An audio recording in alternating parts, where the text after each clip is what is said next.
Jadi untuk tahu apakah hati kita ini hati yang hidup atau hati yang sakit atau hati yang mati, lihat pada diri kita sendiri. Jangan dilihat di tetangga, apalagi dilihat di teman yang kadang-kadang bisa jadi teman, kadang-kadang bisa jadi musuh. Ya. Jadi koreksinya ada pada diri kita sendiri. Bagaimana kalau misalnya kita ingin tahu hati kita ini mati apa enggak? Kita lihat kalau diri kita misalnya meninggalkan sholat, lalu tidak ada perasaan kehilangan gitu loh. Tidak ada merasa butuh atau merasa menyesal karena tidak sholat. Itu tanda-tandanya hati-hati. Tanda-tanda hati kita ini ada masalah.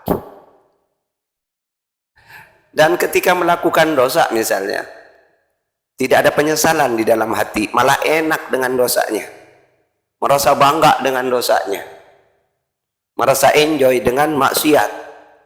Nah itu tanda-tanda hati kita itu ada masalah.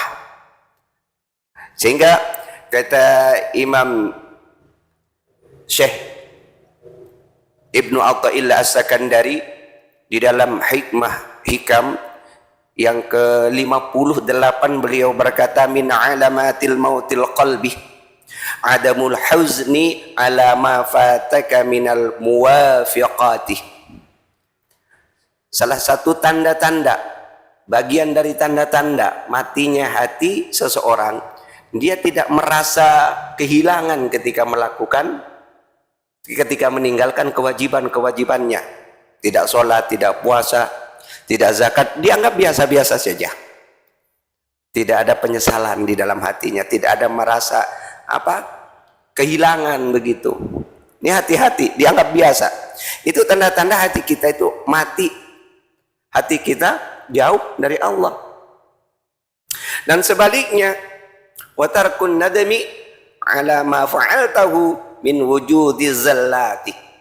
Ketika dia melakukan maksiat, melakukan dosa, melakukan kesalahan, dia tidak ada penyesalan dalam hatinya. Tidak ada penyesalan sama sekali. Maka itu adalah merupakan tanda hati kita itu ada masalah. Kata Imam Syekh Ibnu Athaillah As-Sakandari. Jadi koreksinya ada pada diri kita. Baca diri kita sendiri. Jangan baca orang lain. Ya. Ini pentingnya ngaji. Sekalipun 1 minggu sekali, yang penting ngaji. Ya. Supaya kita itu bisa introspeksi diri, lebih senang koreksi diri kita sendiri daripada banyak menyalahkan orang lain. Ini kita kan sekarang ini banyak kita ini lebih pintar, lebih pakar, lebih hebat kalau disuruh nyalahkan orang. Kalau untuk nilai orang number one, nomor 1.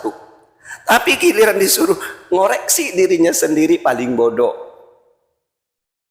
Kata baginda Rasul, man sarrathu hasanatuhu wa sa'athu sayyi'atuhu fahuwa mu'min.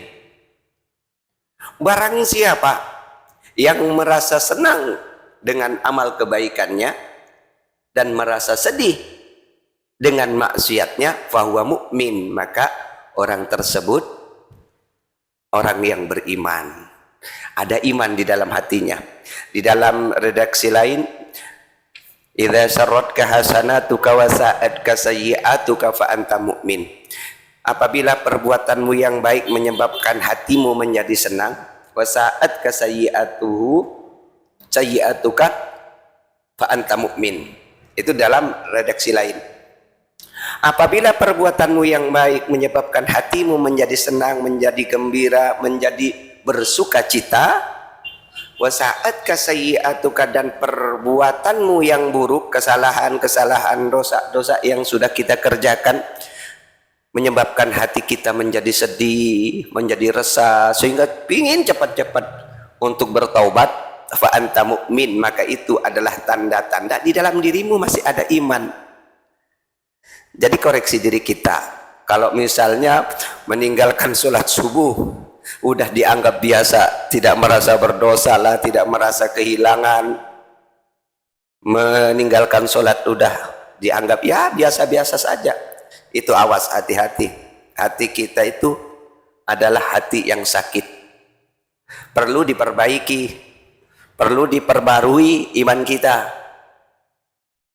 Ketika melakukan dosa, misalnya minum, mabuk-mabukan, judi, zina, udah dianggap biasa. Senang, bahkan tambah senang dengan dosa-dosa.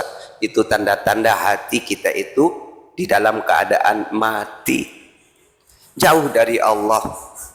Jadi koreksinya pada diri kita sendiri ya. Insya Allah mudah-mudahan kita diberi pertolongan oleh Allah untuk senantiasa bisa mengkoreksi diri kita, menilai diri kita sendiri. Jangan lebih pandai menilai orang lain. Ya, ini masalah orang lain zaman sekarang begini.